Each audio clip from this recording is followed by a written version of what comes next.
Hello, hello. Happy April.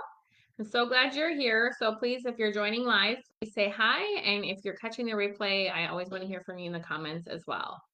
So I just want to start off this month's theme with the idea of self-care. That's what our focus is this month. And I think self-care is a word that gets overused. It is also a word that I think we think of the massages and the bubble baths and things like that. And I want to simplify and I want it to actually work for you. So if you've ever tried it, maybe you've even taken time off, you've tried to rest, you've done something for you and you're still exhausted.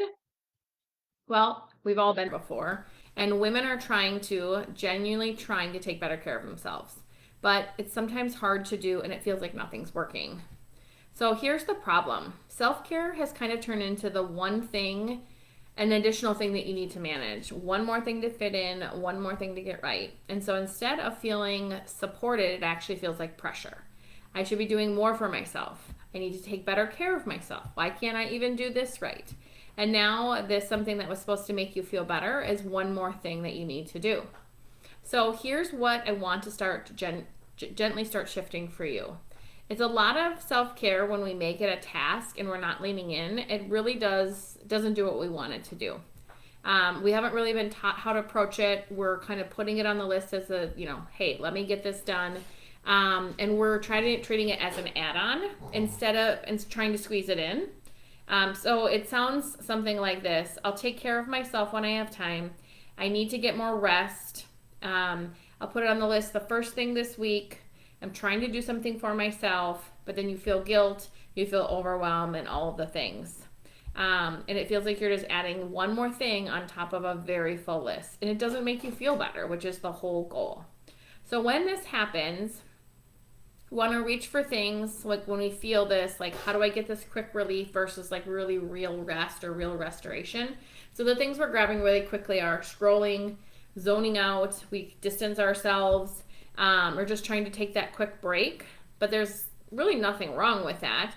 But it's not filling us up in the way that we want. It's giving us the quick relief versus the restoration that we're looking for. It's not helping us with our energy. It's probably still draining it. And we go right into the same cycle. And then sometimes we also guilt ourselves for it. So why am I still tired? I should have done this for myself. I should have got that done. I sat doom scrolling for hours on my phone. And you start questioning yourself on top of all of the other things. So this is where I want you to think about it a little bit differently. I don't want self-care to be one more thing that you have to do. I want it to support your life. I also don't want it to be something that feels temporary. So let's start reframing how we think of self-care. So instead of adding more to your list, what if it was something we started to pay attention to? What if it was something that we started to slow down and think about a little bit differently than we're thinking today? It could be asking yourself, what is draining me? What would give me more energy? What would truly give me rest? Instead of one more thing that I need to add to the list. So saying yes to things that you don't, that you want to do versus things you don't have capacity for. It might look like asking for help with things where you don't normally would. It might mean avoiding some conversations till later so that you're feeling more rested for those. Helping quiet your brain so you're not in the moment giving feedback in an emotional response to a family member. It might mean reevaluating your routines that aren't working for you anymore, because you're not doing anything wrong, but you also want to get off that hamster wheel, get out of the rat race, and make things look a little bit different for you. So no amount of self-care is really going to be there to fully support you if you're not being present in regards to what you truly need, what's draining you, and what's giving you energy. So I want you to work on filling yourself back up. I'm going to have a lot of more ideas the rest of the month, but I wanted you to really start looking at, is self-care feeling like a burden versus energizing you because it's draining you?